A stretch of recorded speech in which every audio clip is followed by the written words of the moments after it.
flow and sing. But before that, let us listen to the weather report of Aliasa Match Barrera. Hello everybody, welcome to the weather forecast.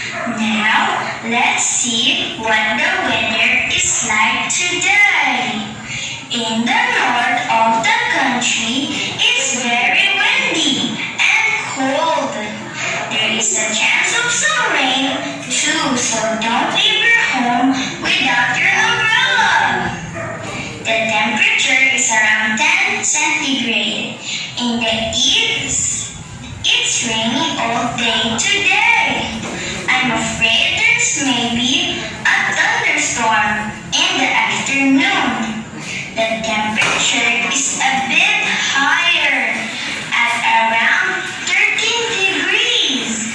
In the west and middle of the country, the weather is dry but cloudy. So no rain for you. But it is quite windy and the temperature is just 10 degrees. The south of the country was the best weather today. It's cloudy most of the time but sunny this afternoon. The temperature is around 15 degrees. This is Ayesha Madhvi Barama reporting. Good day! Okay, thank you very much, Ayasa. Okay, I have here unscrambled words. What will you do? You arrange that to become the correct words. Okay, the first one. Who can answer? Yes, Alaya? Flow. Very good. The next one. Sing. Arlene? Yes. Sing. Very good. Another one. Andre? Density. Very good. Good job, class. Let's go back to the activity we did in our previous lesson. Can you still recall it? Okay, what do you remember about the lesson?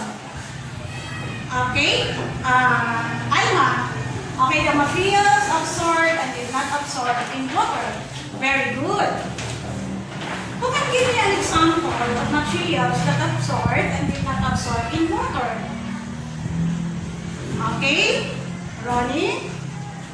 The materials absorbed in water are towel, cotton, and sponge. And the materials did not absorb in water are plastic, aluminum, and felt paper.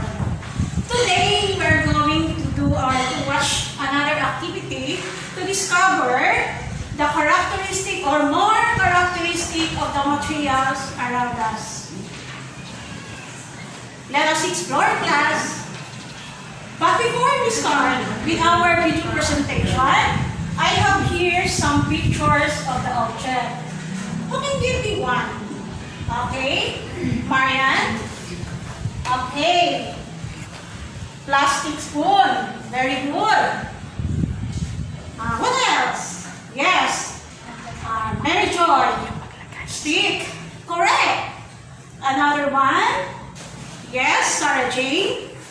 Metal spoon. Very good. And what else? Some more? Okay, Mercy.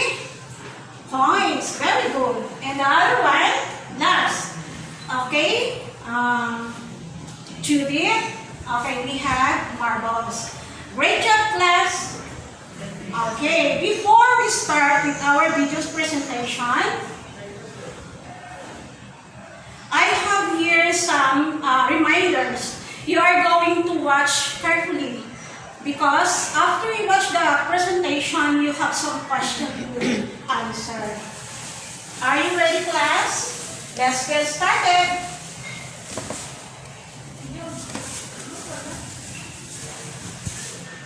Have you ever tossed some sticks into a pond? Or maybe you like to bring a bunch of toys into the tub? Either way, we've probably found that not all objects act the same when they're in the water. Some things sink right to the bottom, while other things float on the top. Why does that happen? Well, I brought some friends to see if we can figure that out. Hi everyone, my name's Webb, and hi, I'm his sister Phil. Since we live in a pond, we see a lot of things sink and a lot of things float. I bet! You know, you can actually throw a in the water. So I'd say this calls for an experiment.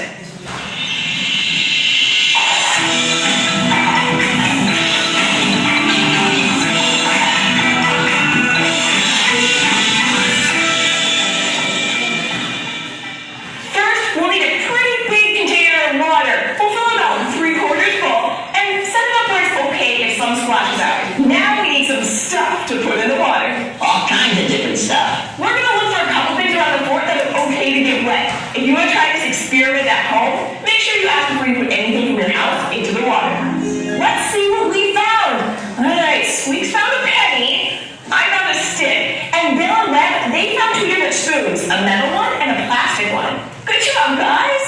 Now, before we get started, let's take a closer look at what we'll be testing. All of these things are made out of different materials, like metal, plastic, and wood. Some of them are pretty small, and some are a little bit bigger. I think we have a pretty good group of objects because they're all pretty different. Now, before we start putting things in the water, let's guess whether each one will sink or float.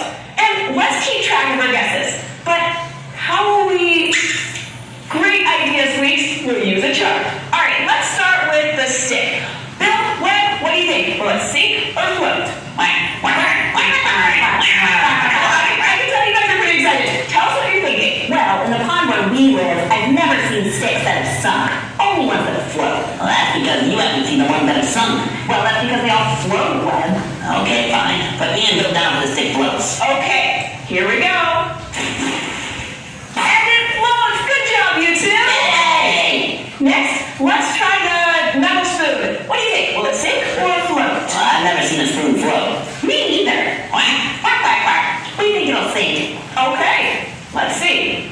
It sinks. Yeah, we're the smartest ducks in the world. Yeah. Now, what about the plastic spoon? Do you think it will sink or float? Quack, quack, quack, quack, quack, quack, quack. Well, it's the same shape as the other spoon. Yeah, and we think it might sink, just like the metal spoon did. Okay, let's see. It floats. Oh, bummer. Well, that's okay, guys. That's how we learn, right? Yeah, I guess. It's just weird. The other spoon sank. Well, let's record our results and see if we can find out why it sank after we test our next object. Our next object will be the penny. Do you think it will sink or float? Well, a penny feels a lot like a metal spoon, so I think it'll sink. All right. And what do you think? Well, it's so light, but kind of small, and I don't usually see things that small floating. I'll have to agree with my sister this time. It's gonna sink. It sinks! Whoa. Now that we've tested all of our objects, let's look at our chart. Some of the objects floated and some of them sank. Let's see. The metal spoon and the penny sank. The plastic spoon and the stick floated. Is there anything that's the same about the things that floated and the things that sank? Well, we know that the metal thing sank, and the metal spoon feels kind of heavy. But so did the stick, and the stick floated while the spoon sank. So maybe it's not all about how much something weighs or its shape. You're right, and that might help us explain why some things float and some things sink. The answer has to do with something called density. Everything, and I mean everything, is made of tiny particles that we can't see. And how dense an object is depends on how much space is between those particles. Particles? Jesse, what the crap is a particle? Now that's an awesome question. Let's use our imaginations and pretend that particles are marbles. We'll start with a bunch of marbles on the table. If you have the marbles all right next to each other, that's kind of how the particles will look inside an object that's dense, like the metal spoon. But if those marbles were spaced really far apart, that would be more like what the particles are like in something that's less dense, like the plastic spoon. The metal spoon is more dense than the plastic spoon. It's about the same size and shape, but the particles that make it up are closer together than the particles that make up the plastic one. But remember, everything has density, including water. What? It's true!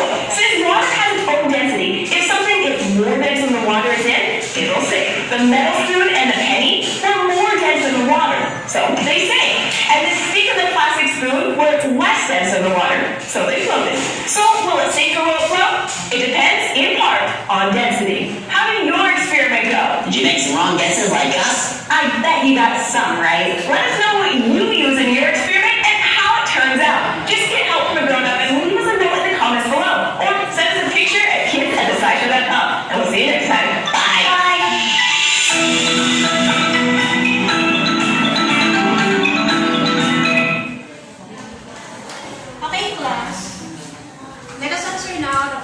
question. Okay. A. What did you observe in this place? The materials one at a time in water. Alma. Some materials flow and others sink. Very good. Based on the previous presentation, what are the materials flow? Okay, Alea. Plastic, food, and sink. Very good. What are the materials sink? Ronnie? The materials sink are metal, spoon, and coins. Very good. Okay, look at the group of the object that sink and flow. What can you say about them? Anybody? Yes? Jenny? Okay. The materials flow are heavy, while the other sink are objects that are light. Very good. Let's give clap to Jenny. Okay. How to find out if it is flow and sink? Maria. Okay. Based on the weight and density. Very good. Let's clap to Maria. Okay, class, let's group you into 4 groups. So, let's group. Before that, let us read first the rubrics for groupings. Okay, we have 5 scores. So, understood that in your groupings composed of 5 items. So, in the first 5, that is excellent. It means that all the members of the group execute or perform the job presentation behind expectation. And number 4, proficient. That is all members of the group execute, perform the job presentation based on the given guidelines. And the last, number 3, satisfactory. All the members of the group execute, perform the job presentation satisfactorily. And number 2, developing. The members of the group have not shown cooperation, coordination during the execution. And the last one needs improvement. Means to say that the members of the group have not shown an orderly execution or presentation. Are you ready, class? Okay, I will give you 5 minutes to answer. Okay, are you finished, class? Okay. One representative in this group will discuss your answer.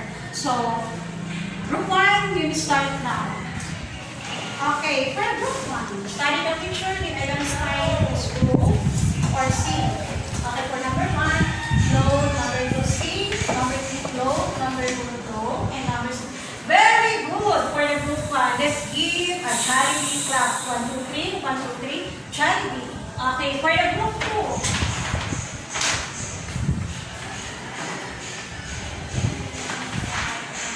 Jumbled words. Arrange the jumbled words that can be formed into an object. Let's write what below and sing. Okay, number 1, sponge. Number 2, stone. Number 3, pencil. Number 4, cake. And number 5, floater. Okay, very good. Group 2. Let's give a boom clap. Okay, 1, 2, 3, 1, 2, 3. Boom. Okay. Next for the group 3. Using the Venn diagram, write the object where they belong. Okay, we have little cheese, plastic card. Okay, so in the flow, we have clips, plastic toy car, wood, and for the same metal drinks, and hammer. Very good, group E. Let's give a group clap. Okay, 1, 2, 3, 1, 2, 3, let's go. And the last group. Group 4. Let's examples of objects on the floating and sinking. Okay, floating, starting at the top, rubber duck, plastic ball, sinking, nail cutter, knife, mountain. Very good. Okay, good job, class.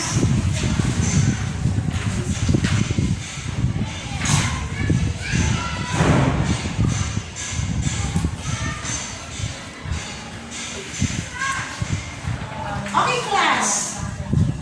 In our lessons for today, what did you observe and find out? Found out about the materials float and sink. Francis? Okay. If the density of the object is greater than that of the liquid, the object will sink and And if the density is less than that liquid, it will be flow. Okay, very good, Francis. We give a big clap to Francis. Okay. Another idea, Marianne. Okay, substances which are less density than water, it will flow. More or which more density substances will sink. Okay, very good. Great job, Marianne. Let's give a big clap. Okay. Who among you use floaters or salvavidas using swimming time or during swimming time? Who among you? Okay, class. What do you mean floaters? Floaters. Okay, means that is salvavida. Okay, I have your pictures. Okay, this is my question. Why do some people use floaters or salvavida in swimming pool? Sarah J. Okay, people use floaters in swimming pool to keep them afloat in water. So very good. Meaning to say, you can say if you are going to use floaters. Okay? So say that for our life. Okay. I have here another pictures. Okay, that is a big boat and ship. Explain why large boat or ship float on water. Mercedita. Okay, large ship and boats float on the water because the upward push of the water is greater than weight. Very good, Mercedita. Let's give a big clap. Another idea. Do you have an idea?